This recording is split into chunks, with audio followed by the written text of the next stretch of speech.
Hello, everyone, and welcome to another Chat with Byron.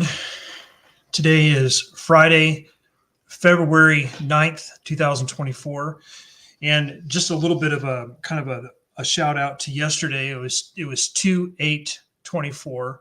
And I thought it was particularly powerful as I was watching a segment in the morning where in the Sports Center on ESPN where they talked about 2 was for Kobe's daughter, 8 was for Kobe when he first came in the league, and 24 was for, he spent roughly 10 years as number 8 and 10 years as number 24. I know this has nothing to do with what we're talking about with how to get unstuck, but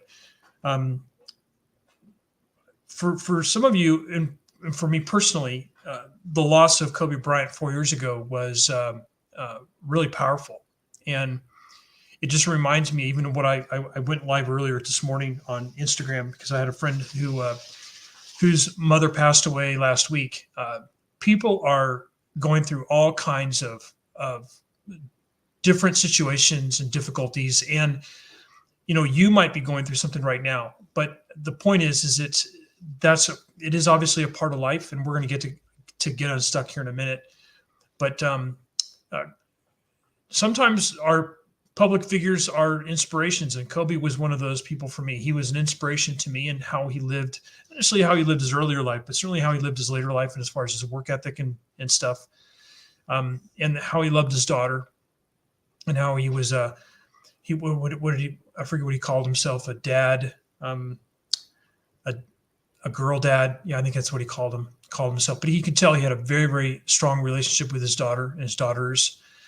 So 2/8/24, and they unveiled yesterday a big, huge statue of Kobe. But anyway, welcome to Chat with Byron. Today, we're going to be talking about how to get unstuck. So I'm going to tell a story, and then we're going to kind of get into this whole idea of getting unstuck. Now, if you are someone that you've never really experienced being stuck, so and I know people like this, and there's nothing. I think it's unusual for people to never feel the experience of being stuck, but there are people out there who have never felt stuck. They've been able to go from one job to the next. And I actually know someone, relatively closely to me, and he has told me he's never, ever had to fill out an application. He's always been asked or plucked from one job to the next. That hasn't been me. And maybe that's not you. But for him, I would venture to guess if you asked him if he's ever been stuck in his life, he would say no, he's never been stuck. But this message today is not for those people. If you are one of those folks that has never felt the feeling of what it feels like to feel stuck or to be stuck and to want to get unstuck, then this is not for you. You can tune out now, because what I'm going to be talking about is what it feels like to be in a situation where you are stuck and you can't move. You feel like you can't move, and it's absolutely immobilizing. It's terrifying. It's frustrating. And I believe it's actually pretty common. So here's the story. A friend of mine, and again, there's a picture here. I don't know how clearly you can see the picture, but there's a picture here of looks like someone walking out, maybe it looks like it could be some sort of like walkway. And then maybe that's like a marsh or a bog of some kind. But it's obviously he's about ready to walk into the fog. And that's what happened to me and my friend. We were actually sitting on the bluff overlooking Moonlight Beach in Encinitas, California, which is a northern suburb of San Diego. And Moonlight Beach is a beautiful beach, very picturesque. And it's just a great place to go swimming, to enjoy the ocean. There are surfers to the left, surfers to the right, but right in the middle is just a great place for families because the surf isn't too big. And we were there around, I think it was like 5:30 in the afternoon. And we were sitting on these picnic tables that were right next to the parking lot, overlooking a bluff and overlooking the beach. And then there's the ocean. And we could see about a couple hundred yards from the beach into the water, there are these buoys, and you could see that there was a marine layer. There was fog just off where those buoys are.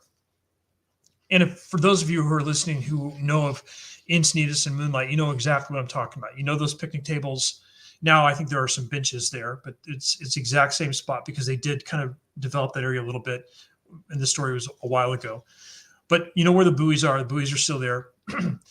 And we saw that the marine layer or the fog was starting to come in. And the way that the term that is used here, the term is the marine layer is rolling in. You feel like it almost looks as if it's rolling. It's not really rolling, but it's just coming in.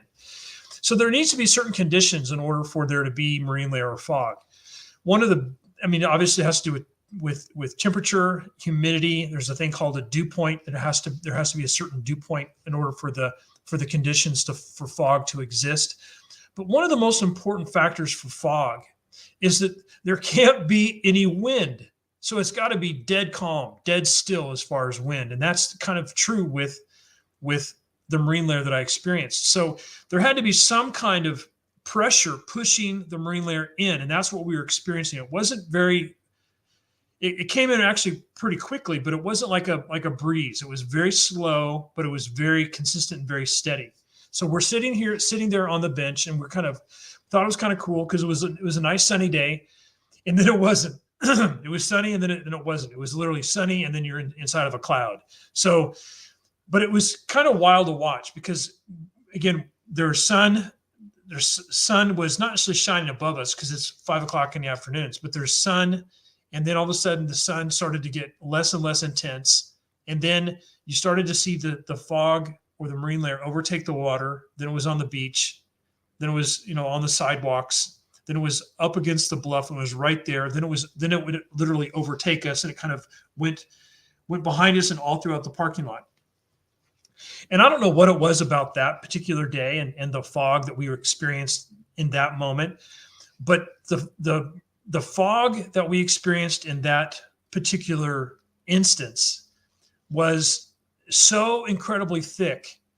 We were sitting there next to each other, side by side, because we just went there just to kind of chat, talk, and look at the ocean. I promise you, the fog was so thick, I could still see him, but it wasn't like it was just utterly bizarre because you could turn around and you knew that there was a parking lot there, but you couldn't see any cars. So our first instinct was, let's get out of here, because it was actually a nice afternoon as far as weather-wise. It felt very comfortable. But once the marine layer came in, and you felt like it was like 55 degrees and 100% humidity, and it felt cold. And I know that's not cold, but it felt cold. It felt just very different from what we just had experienced as far as the temperature. So we kind of got this feeling, let's get out of here. But it didn't take us very long. So we kind of stood up and we kind of turned around and we looked at the parking lot, and we kind of looked around us and we looked at each other, and it's like, well, we can't go anywhere. We're kind of stuck here. And we both kind of came to that conclusion almost instantaneously at the same time. And if we had gotten in our car, there really was no way to safely drive a car unless you had literally someone out in front of you guiding the way. It was that thick. So when I talk about what it feels like to feel stuck, that's what I mean. And fog is no joke. Marine layer is no joke. So when they say it gets, when the marine layer or fog comes in, and again, it's not marine layer in other parts of the country, it's just simply fog. So if you experience fog in the Midwest, it's fog. But you shouldn't drive in fog. So what should you do when your life all of a sudden you experience this fog? It kind of overwhelms you, it envelops you, and you don't have anything that you can see around you that can help you navigate. What would be normally, you have the ability to see, in front of you, behind you, to the left of you, to the right of you, above you, and maybe below you. But when you're overtaken by fog, there are no points to help you with navigation. You're kind of stuck. So that's what I want to talk about today. So when you're in a situation where you don't know what to do. So here's another story.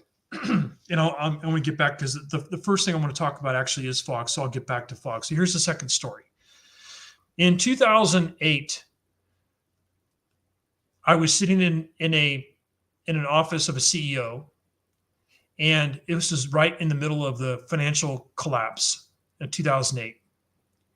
I would say at the end of the third quarter, beginning of the fourth quarter, 2008. And he starts to get very emotional with me as I'm sitting in his office.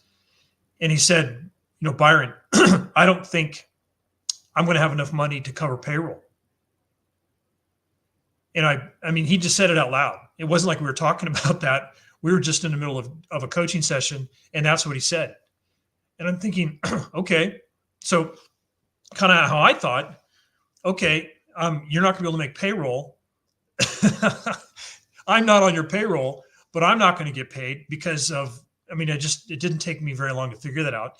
But there's a CEO is in tears explaining to me that he doesn't have because every single month he had to use what's called a bridge loan in order to get enough money into the bank account so he could actually pay his employees every single month.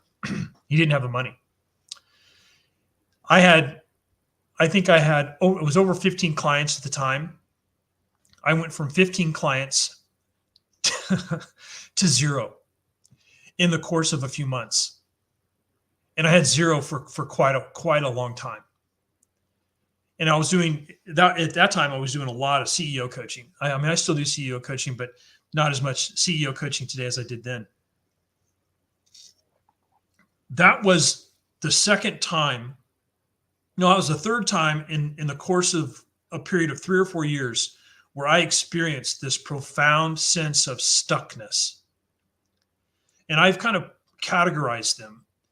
And the first one is this time when you feel like life can just simply be hard. And like you might, like this picture depicts, you're on a couch, you don't want to get up.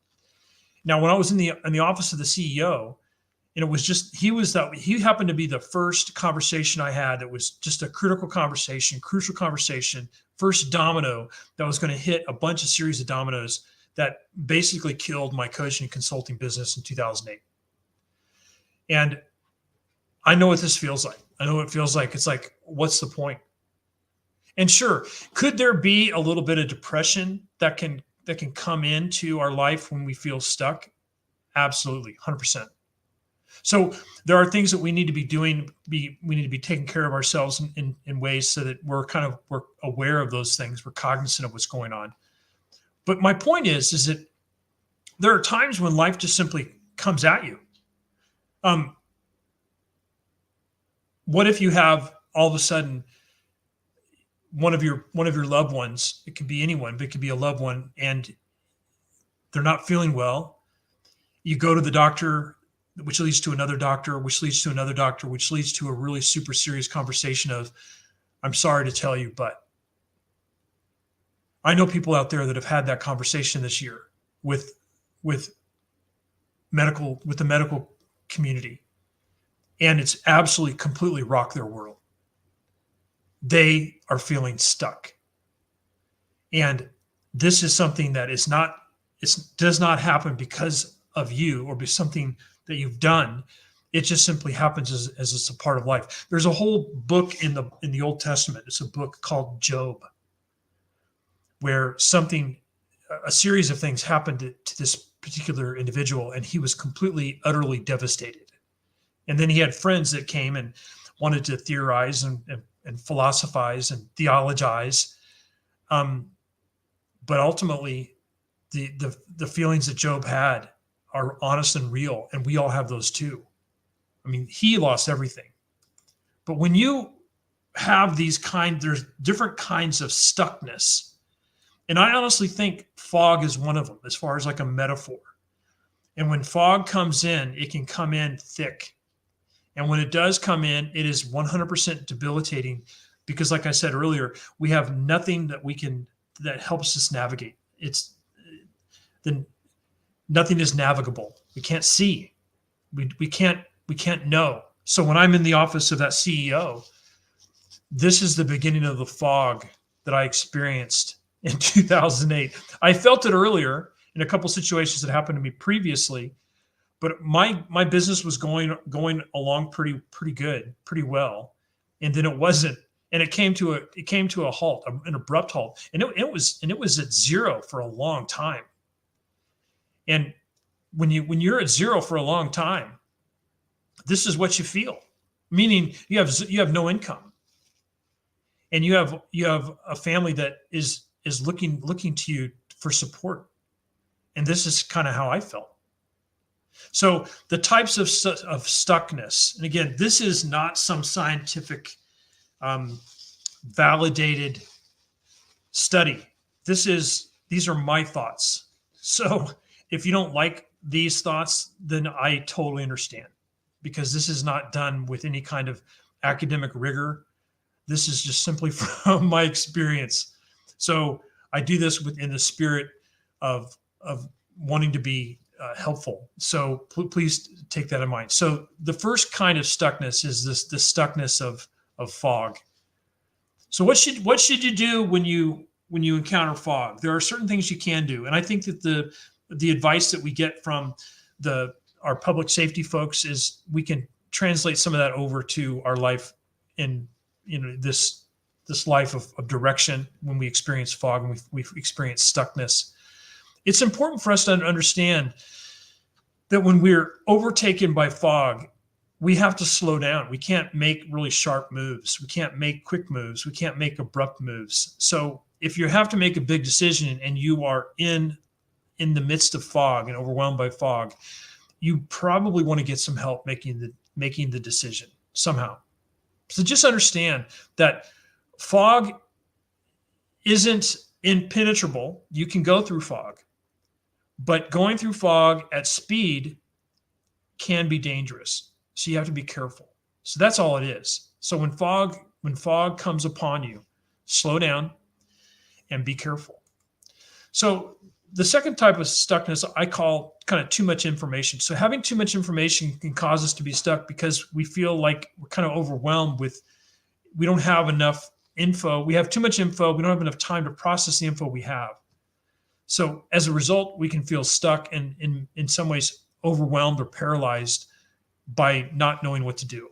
And I know what this is like too, because I think everyone knows what this is like. But the point is that this is just another type of stuckness. So when you have too much information, it's going to be important for you in a similar way when you have fog, is just to slow down and maybe try to control the channels of information you have and prioritize the channels of information so that you don't have as much information. You still have, today we have access. We have our fingers, because we carry around in our phones a supercomputer.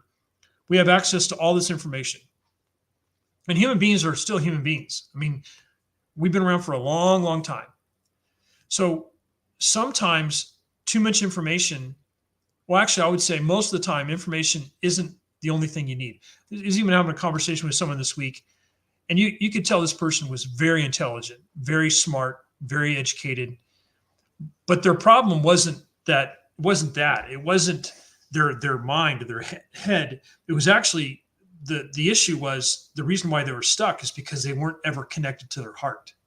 And so for someone who's smart, for people who are really super smart, I'm talking about people who have high IQs and people who are gifted in learning, they can get stuck with too much information, and the solution isn't always more information. The solution oftentimes is emotional. It's getting connected to something deeper within themselves.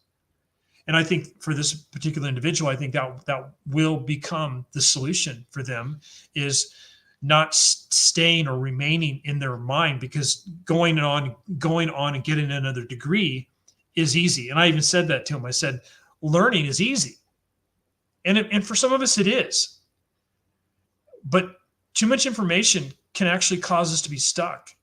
So my encouragement for you, if you're one of those folks that you're just wanting to know more, again, and I raise my hand there. I'm like that. I want to have more information. So whenever I buy something, I'm the guy that wants to research it. And eventually I do end up buying, but I very rarely buy without education, without information.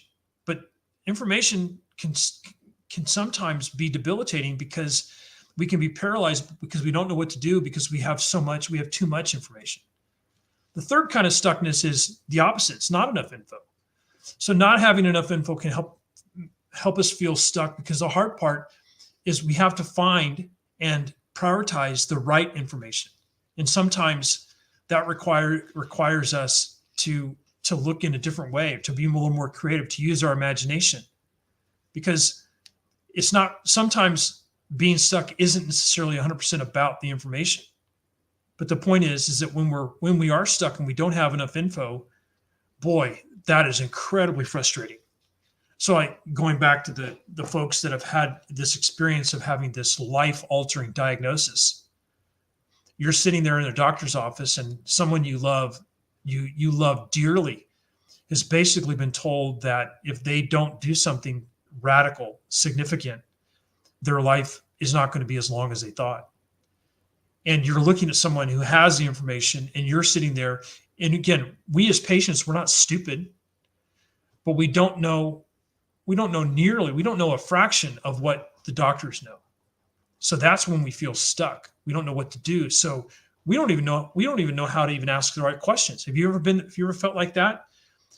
I mean, have you ever been in a hospital when a loved one is dying and you have a pad of paper because you've written out your questions beforehand because you don't want to forget the questions you want to ask the doctor who's the expert because you don't have enough information because you feel stuck?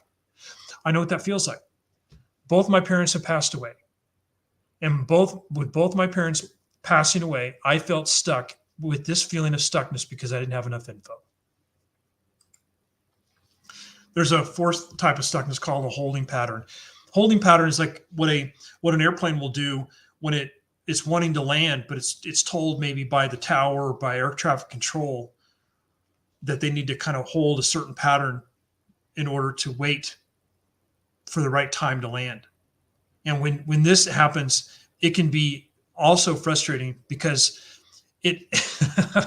especially if you're in a plane, even though you're flying the plane, you have now no control over where you're going.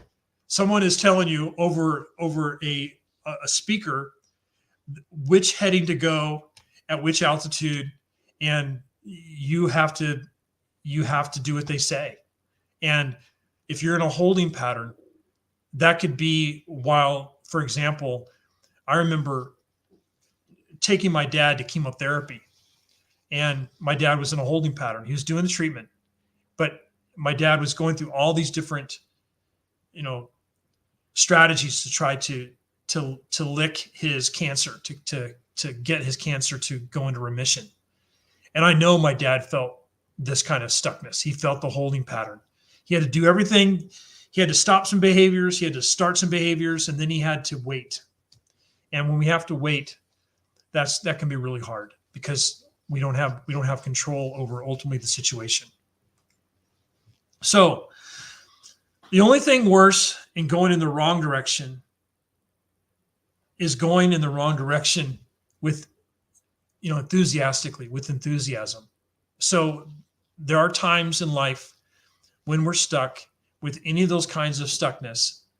The only thing worse than going in the wrong direction is going in the wrong direction enthusiastically. So we need to stop. So with that, we also might need to admit that you're stuck. And that doesn't mean that it's makes us, I see a typo there, wrong or bad. It will make us stronger when we admit, because we're not machines. We're not robots.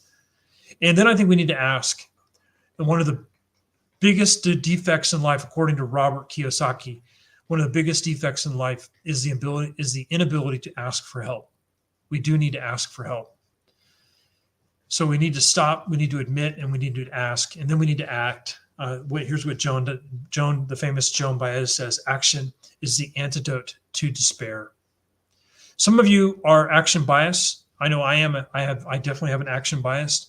As a matter of fact, there are times when it's like the ready, aim, fire. For me, is ready, fire, aim, and that's not good. So I need to do the ready, aim, fire, or ready, set, go. It's not ready, go, set. but I do have an action bias, and I think that the idea of taking action is really, really critical. So here's some next steps. I'm just gonna read the highlights, and you want to pause this. You can pause it later, and you can read these. But self-reflection and admission. It's important for you to take time to reflect on your current situation and identify areas where you feel stuck. Admit to yourself that you're stuck in these areas. The admission it's not a sign of weakness, but a crucial step forwards to making positive changes and getting traction. Information analysis. And you need to assess where your stuckness is due to too much information or not enough information, or to other factors like a holding pattern, or if you feel like you're in the midst of that fog. But based on the analysis, decide what you need and when you need it, if it's information or reduced information, etc. Strategic pausing and planning. Implement the lesson of stop by taking a pause from your regular activities. And then also the idea of literally pressing pause. This might involve reassessing your goals or considering new strategies, or simply taking a break to clear your mind. There's a lot I can say about all these, but just for the sake of time, I'm just going to kind of just share what I'm sharing here. Small actions and seeking help.